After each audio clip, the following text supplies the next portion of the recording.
Please welcome to On Air with Tony, sweet Michael Cremo. Hi, Michael. All right. Welcome.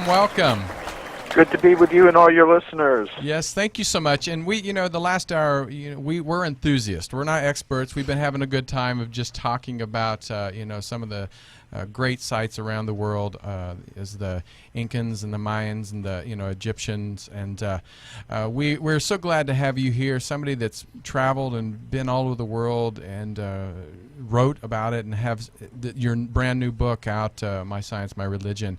And I'd like to start off by having you kind of introduce and tell our listeners kind of how you started in the archaeological, if I can say it. You cannot. Kind of genre. Yeah, I cannot say it.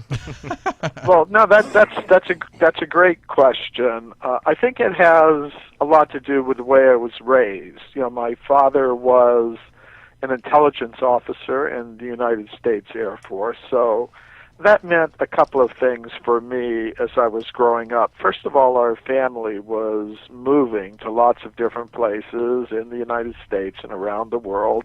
So I got exposed to a lot of different worldviews and cultures, and I think that had an influence on me as I was growing up. I could see that there's more than one way to look at the world.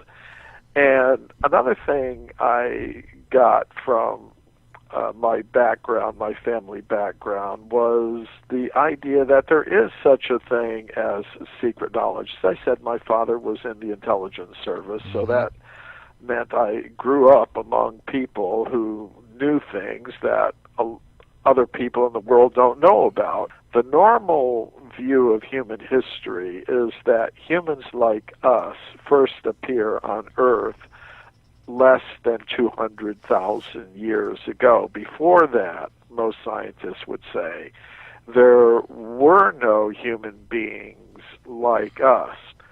But the ancient Sanskrit writings presented an entirely different picture. They spoke of human populations existing on Earth many millions of years ago, going all the way back to the very beginnings of history of life on Earth. And this is a message that's found not just in the ancient Sanskrit writings of India, it's there in the Bible, it's there in the Quran, it's there in a lot of the different ancient wisdom traditions of the world, the Egyptians, the Romans, the Greeks, so on and so forth. So I began to think, well, is there any truth to those kinds of accounts? Is there any archaeological evidence to support them? If you actually look beyond the textbooks, as I did, and you actually start digging into the original scientific reports written by archaeologists and geologists and paleontologists and other scientists, you'll find many reports of discoveries of human bones, human artifacts, human footprints going back much further in time than 200,000 years ago. What is your excitement when you step on that ground and search of fossils or evidence of past cultures? Well, just the sense of discovery is amazing. It's something that really can drive a person. Of course, some of the research I do is out in the field. Some of it is looking into the archives, into the unpublished reports that most people don't see. And in either case, it's like a detective story. You find a little clue, you pursue it, because you want to know what is the real truth. And you don't feel satisfied until you've gotten to the bottom of it. An example of that, I was doing some research in the archives, the little known scientific reports, and I came upon some reports by Dr. J.D. Whitney, who was the chief government geologist of California back in the 19th century during the gold rush days. And he was reporting that miners were finding human bones and human artifacts in the California gold mines. So I thought that was really fascinating. So I tracked down his reports and I read about them in detail. They were finding these things in layers of rock that modern geologists could consider to be millions of years old, up to 50 million years old. So I began to wonder, well, what happened to all of these artifacts that he found? So I tracked them down. It turns out that some of them are in the Museum of Anthropology at the University of California at Berkeley. They're not shown to the public. The average person wouldn't even suspect they're there. But because I had done this research, I knew what I was looking for, so I was able to get permission from the directors of the museum to see these artifacts, which are not even kept in the museum itself. They're kept in a storage building several miles from the museum. But I did go through all the red tape that's necessary to actually see these things, and it was really amazing to finally see the things that Dr. Whitney had described in his reports, to see that they actually exist. Now then, the other part of the research that I did in that case was to try to relocate some of the places where these discoveries were made, because they were made in the gold mining region of California. There were places described in Whitney's report, like the gold mines at Table Mountain near Sonora in Tuolumne County in the Sierra Nevada mountains of California. So I decided to go out there with a couple of assistants, and we were able to go to the county office, land office, and find records of the old gold mines and locate them on old maps. And we went out there, and we were actually able to track down some of the old 19th century abandoned gold mining tunnels where these objects were originally found. So it was really amazing to do that. When you read about something, it almost seems like a myth, but when you actually are able to actually track down the artifacts and track down the places where they were discovered, it's really amazing. I had a question for you, actually, Michael. Why do you think they were keeping them under lock and key and not showing everybody, or not copping to the fact that there could have been, or it's contrary, potentially to science? It's contrary to the established beliefs. Yeah, it does contradict the established beliefs. Yeah, that's absolutely. true. So, and I think there are a lot of different motivations for what I call a process of knowledge filtration that operates in the world of science. And I've kind of focused on how it operates in archaeology. So in one sense, it's human nature. For example, if I love somebody and someone tells me something bad about the person I love that I find very hard to believe, I don't want to accept it. I may even become a little angry at the person who tells me. So I think that's one part of it. Scientists are very much in love with their theories, with their occupations, and when they hear something that radically challenges their belief system, they tend to get very defensive about it. And they just think they're being responsible scientists. That's according to how they don't think they're hiding true evidence, which, if known to the public, would cause the public to disbelieve in their theories. They just think something's got to be wrong with this, obviously. So by not reporting it and not displaying it, they think they're just being responsible scientists. Was there any big aha, one of your major ahas, back in the day, that you finally realized, oh my gosh, there's more to this than they're telling us? When I started doing my research into the history of archaeology, I didn't know what I was going to find. I thought I might find maybe one or two interesting cases, and I'd write a short article about it, and then I'd go on to something else. So when I encountered this huge body of evidence that contradicts, the current dominant theories about human origins. Not just a few cases, but hundreds of cases that contradict the now dominant theories. That was an aha moment for me, to think that, yes, what these ancient wisdom traditions say is not just something interesting, like you would go and see a Hollywood film that's interesting and entertaining, but not necessarily true. That it was not only interesting and entertaining, but also true. So that was a big aha moment. Also true. Okay. For me, yeah. And Michael, this is Eddie. I want to ask you especially about your book, which is titled My Science, My Religion. We would love to know why you decided to call it that.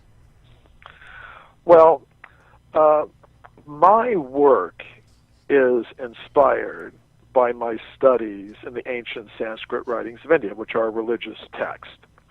And many people in the world today think that you have to keep science and religion completely separate. They think they're opposed to each other, that they have to be completely separated from each other. What this book, My Science, My Religion, is about, it's a collection of 24 papers that I have presented at major international scientific conferences showing how my scientific research relates to my religious inspiration.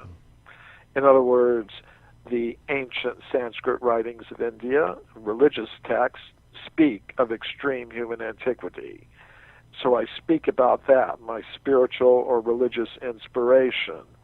And I also speak about the scientific research that is consistent with that religious inspiration. So that's why I selected the title for the book, My Science, My Religion. And that'll get a lot of people's attention. I wanted to explain my spiritual inspiration and how it integrates with the scientific research I've done. Would you mind telling us a little bit about the papers that explain the paranormal research that you did? This is fun. Well, I started my research with archaeology, but then that leads to a question. If we've always been here, if we didn't evolve from the apes and monkeys, where did we come from? And I say, before we even ask the question, where did human beings come from, we should first of all ask the question, what is a human being anyways? Wow. Because our explanation should actually deal with what we actually are. We should know what it is we're trying to explain. So many scientists today are going to say that a human being is simply a machine made of molecules. And as far as our mind and consciousness is concerned, they would say if you combine the molecules in the brain in a sufficiently complex way, they will generate what we call mind and consciousness, but only temporarily and only in association with the brain and only operating according to physical and chemical laws. So what I've tried to show is that's simply not true. There's more to a human being than just molecules combined in complex ways.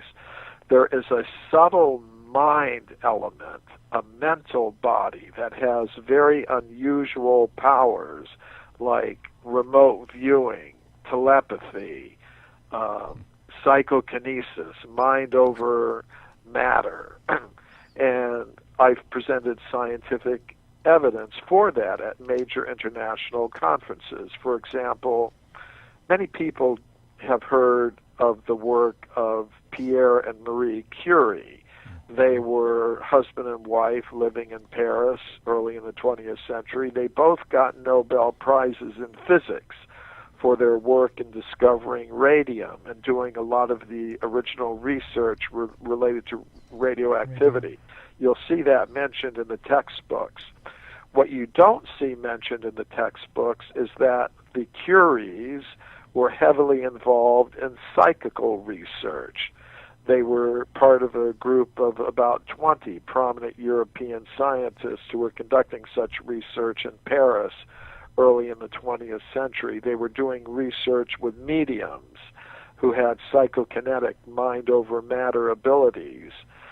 For example, the Curies did 2 years of research with the medium Eusapia Palladino, who was an Italian woman who had some of these mind-over-matter abilities.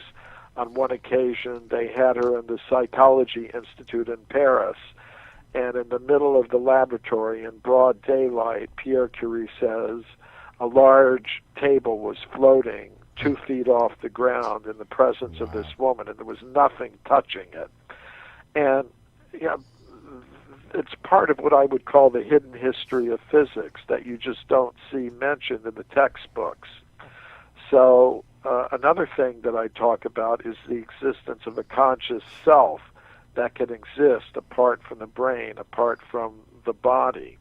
So those are the kinds of papers that I've presented on these topics. Michael, this is Michael. I want a quick question and a point of distinction. I want to go back to evolution for just 1 second. Are you're asserting that humans did not evolve as the mainstream believes from apes? Missing but link. are you rejecting evolution outright? Are you saying nothing evolved from anything, or is this specifically in regard to human origin? I'm speaking in general about all types of bodies. And to me, the essential thing to understand is that any body, a plant body, an insect body, a fish body, a bird body, a reptile body, a human body, is a vehicle for a soul. It is a vehicle for a conscious self, which has a higher origins. For example, as human beings, we normally live on the land. If we want to live in a foreign element like the water, we need a diving suit or a submarine that will allow us to function underwater. So as conscious beings, as conscious selves, as souls, we are meant to exist on a higher level of reality that I call the level of pure consciousness. If we come down to the world of matter, the conscious self needs a vehicle that will allow it to function here. And because conscious selves have different desires, different levels of awareness, there are different kinds of vehicles that they can function in this world of matter. There are plant vehicles, insect vehicles, human vehicles, various kinds of animal vehicles. The human vehicle is considered to be a very good one because in it we can understand our situation and we can elevate our consciousness back to the level of pure consciousness beyond the world of matter. So what I'm saying is all of these vehicles have always been available for conscious selves that enter the world of matter.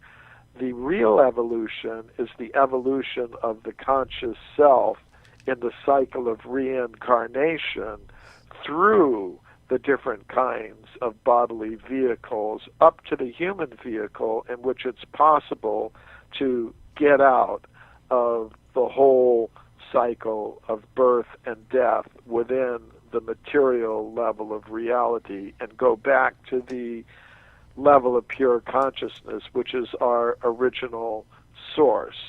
This is more of a statement. I would love your opinion about it, and is that if scientists has found that we actually can hand down cellular memory from generation to generation. And doing cellular memory, that means that I am in contact with a consciousness of an ancestor that I've never met, and sometimes I may react and act out not even knowing that I'm connected to that consciousness. So if I believe that. Okay, so now if that consciousness is passed down through cellular memory, then we have to look into ourselves and see what was the higher consciousness, which is saying the first beginning of mankind started with a consciousness that was looking for a body to house itself? Here's how I look at it. I don't know if it's completely congruent with what you're saying, but what I would say is the conscious self originally has an origin beyond matter. It's not produced by chemicals. I think consciousness has its own independent existence from matter. Now, when it comes in contact with matter, it comes in contact with a vehicle made of molecules and cells and things like that. Right. And each vehicle is temporary. It only lasts for a certain period of time. For example, I've been in my current vehicle for 65 years, and it's not going to last another 65. You know, it's got an expiration date. I don't know exactly when it is. I hate it when Maybe that the happens. notice is in the mail, but I can feel the milk start curdling. So, but then when it leaves the gross physical embodiment, the conscious self is accompanied by the mental body. Would that be more which like retains energy? Memory. Would that be more like energy? Yes. It's a subtle form of material energy beyond what modern science recognizes, but it's there. And according to the condition of the mental body, we get another gross physical body. But that subtle mental body is carrying with it memories. Now, some people can access memories of their past lives. You know, the psychiatrist Ian Stevenson, the late Ian Stevenson, and his colleagues at the University of Virginia Medical School did extensive research into past life memories reported by young children. Many young children apparently have that ability to recall the details of past lives. And sometimes for an older person, it may not, the past life memory may not be very explicit, but it may come in the form of a feeling. I've been to a place before, you know, the commonly called the deja vu experience, or that I've been in contact with a certain person in some previous existence, or it may manifest in a certain talent or ability that a person has. For example, I've had a talent as a writer, and my mother, when she was living, she would tell me when I was 2 years old, she would give me alphabet soup, and I wouldn't eat it. I would just spell out words in the bowl. I kind of take it as a sign that writing is something I've done before. With other people, it may be a musical ability. Some children, they have just wonderful, amazing, spontaneous musical abilities, or mathematical abilities, or other talents or abilities. So I think we can get indications through our subtle mental body about what we may have been in our past lives. I know one of your expert locations that you know about is the Indian. Yeah, I was going to say that people lately have been talking about the ancient Sanskrits. Yeah, so tell us about that. Can you elaborate on that? Well, as you said, there are a lot of similarities between these ancient cultures and civilizations. None of them thought that we evolved from apes or monkeys. Right. All of them thought humans have been around since the beginning. All of them have the idea of a subtle mental body with unusual, what we might call paranormal powers, and all of them have some concept of a soul with a higher origin. So they have a lot of similarities. To me, it's like if you try to explain why those similarities are there, one way that the fundamentalist materialist would try to explain it is, well, the human mind just has common illusions. But I tend to see that all of these people in these different ancient civilizations were looking at the same cosmological reality, but from slightly different perspectives. It's like if you're looking at a mountain from the east or from the north or from the south or the west, you're going to get different descriptions, because from the east it may look a little bit different than from the west, but it's still going to be obvious that you're talking about a mountain. So I think the cosmologies of these different ancient wisdom traditions do have a lot in common.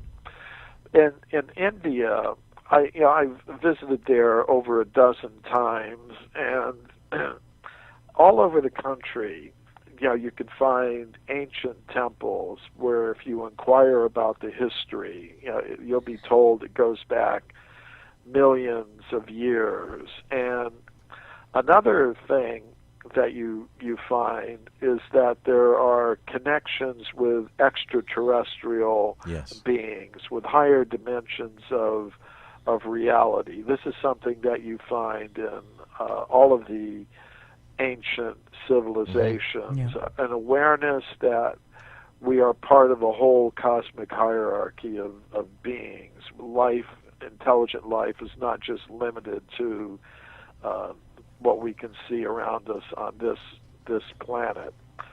So that's what I find interesting. Now, a lot of the ancient civilizations that we talk about haven't left very much today other than their physical remains. The cultures have largely vanished or have gone so deeply underground that they're not visible to the average person. For example, we can go to the pyramids in Egypt and see them today, but if you want to encounter an Egyptian priest who's practicing the religion of the ancient Egyptians, you're not going to find that so much today, maybe in some secret society somewhere. But what I found interesting about India was that the culture that is described in the ancient text thousands and thousands of years ago is still to a large extent living today, so that you can actually experience it. So that's one thing I found fascinating about India. When do you think the mass consciousness will be more awake to UFOs and aspects of extraterrestrials? And I know that back in Atlantean civilization, they often spoke about the intergalactic exchange programs and things like that. And it's not, obviously, that's not the only civilization. But when do you think everyday people, as it were, will literally sit back and go, oh, yep, there's just another spaceship? It's like seeing an airplane. How long do you think it'll be before we elevate to that level of consciousness, Michael? Well, I think if we're talking about ordinary people, we're already at that level of consciousness, because if you look at Gallup surveys, and look at what they tell us about observations of UFOs or experience of paranormal phenomenon, huge numbers of ordinary people in the modern world accept these things. Huge numbers. We're not talking about just a few individuals. We're talking about many, many millions of people in modern societies have experienced these things and have expressed themselves about it. I think what the big problem is that the educational institutions and scientific institutions have not really expressed themselves about these things, except in a very negative way. Well, the old Buddha used to say, Confucius say, he or she who stick head in sand will get butt kicked. Yeah, I mean, I don't think it's something that can go on for forever. Up to the present time, the group of scientists that is very much opposed to these things has managed to convince governments in different countries in the world to give them a monopoly in the education system. So, for example, we hear among ordinary people, there's lots of discussions of UFOs and paranormal phenomenon and evidence for extreme human antiquity. But when we go into the classroom and the tax-supported education systems, that's where we find a lot of the censorship going on. So I think one thing that would help would be eventually, we've got so many economic and political problems now that the voters really aren't focused on educational issues very much. But I think eventually it would be a good idea to end the monopoly that one particular group of scientists has now gotten in the education system. And I think that would be a big help to get some actual diversity in the textbooks and classrooms, so that people can be exposed to the full range of evidence that's relevant to all of these questions. I think if that happened, it would be a step forward of the kind that you're talking about. But until that happens, well, we'll just talk about these things on this show and other shows like it, and people can continue to talk about these things among themselves. But I think until there's some changes in education policy, the education system is going to remain as it is. And one of the ways people can elevate their consciousness and sort of jump into this conversation too is by going to your website, which is mysciencemyreligion.com. And you also have a special promotional offer that's running right now, if I'm not mistaken. The first 108 customers to order My Science, My Religion will receive a free copy of the Bhagavad Gita as it is. And they can order this book by clicking on the link below. Is that the link that's on your website? Yeah, Perfect. Yeah, it's on the website. And why 108, Michael? Is there a significance to that number? Or It's a just sort of sacred an odd- number. I see. There we go. All right. It's a sacred number, so Interesting. Love it. I'm probably the least of the educated ones here, but it just fascinates me because when you talk to talking about the consciousness of human being, and I like the statement that you made early on about we don't even know how to identify who we are because now we talk about the neocortex, the limbic system, the reptilian system. That's what modern psychiatries are right now. But what about talking about the conscious mind, the subconscious mind, and the super subconscious mind? Would that be the God that people are looking for? I look at, I'm a conscious self, I'm individual, I'm personal, I'm conscious. I think I must have a source, and that source must also be conscious, individual, and personal. So you can call that God. Sometimes what I find, if you use religious terms like soul and God, then the minds of many people turn off. They just think, well, that's religion, that requires faith, belief, Yes. But Yes, if I say conscious self, how can you deny that you're conscious and you're a self? It's the most real experience that you have. It doesn't involve any kind of belief system or anything. If I weren't conscious and you weren't conscious, we wouldn't be having this conversation. That is so true. So, and as far as, and it's not a very big leap to suppose, well, we must all have a source that is also individual, conscious, and personal. It's not a very big leap. It doesn't require a whole lot of belief or faith to come to a conclusion like that. So sometimes, I think, sometimes it's just the terminology that we use for things that may open minds or close minds of people. If anybody that's listening to the podcast, watching us on YouTube, or even just here in the live chat, make sure you check out Michael at Cremo.com. It's Cremo.com. And then if you want to pick up his newest book, My Science, My Religion, Academic. Go to the order link. Yeah, go to the order link. But check him out, the My Science and MyReligion.com. And so we want to thank you, Michael, for being on the show. Thank you Thank very you. much. You're welcome. Pleasure to be with you and all your listeners. Bye-bye. All right, take Bye-bye. care. Thank you.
speaking of the soul and energy, how have scientists reacted to your integration of science and spirit, Michael?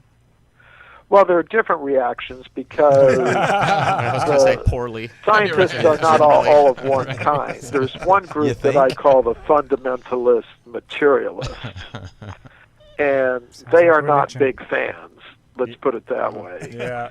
They don't want to hear what I have to say, and they would rather that nobody else heard what I had to say. So, in some cases, you know, I've been scheduled to give lectures at universities, and sometimes faculty members find out about it, and they're of this fundamentalist materialist species, and Also they known put as pressure limited on thinkers. the administrations of universities to cancel the lectures. So this has happened. Politics. So that can happen. So that's one group of scientists, and there's another group that is more open-minded. They may be supporters of the current theories, but they're open-minded enough to be willing to listen to alternatives. And I think that's important, because if ideas are going to change, the first step is you have to be willing to listen to different, newer ideas. And fortunately, there are a good number of scientists who are in that category, and it's scientists in that category who have invited me to speak at some of the leading scientific institutions in the world, such as the Royal Institution in London, the Russian Academy of Sciences in Moscow, and I've been invited to speak at universities around the world, and I've also been able to present papers about my work at major international scientific conferences. So it's scientists in that more open-minded category who have been responsible for that. And then there are those who just don't care one way or the other. They just come to listen. The apathy crowd. Yeah. So, Michael, there's a concerted conspiracy, if you will, because, I mean, beyond a 19th century California archaeologist, other scientists must have made these similar discoveries, but they're being kept from us. That's correct? Yes, and although it may not be a conspiracy in the sense that you're talking about, the effect is the same. The effect is the same. We're not getting all of the facts that we need to know in order to have the ability to make good judgments about what the actual history of the human race is. And this process of knowledge filtration, it doesn't just operate in archaeology. One of the other hosts, your co-host, is involved in psychical research, and there's a huge body of scientific evidence related to psychical research that has been subjected to this same process of knowledge filtration. Although scientists have investigated some of these things, their reports and their research just aren't well known, and they don't make their way into the textbook.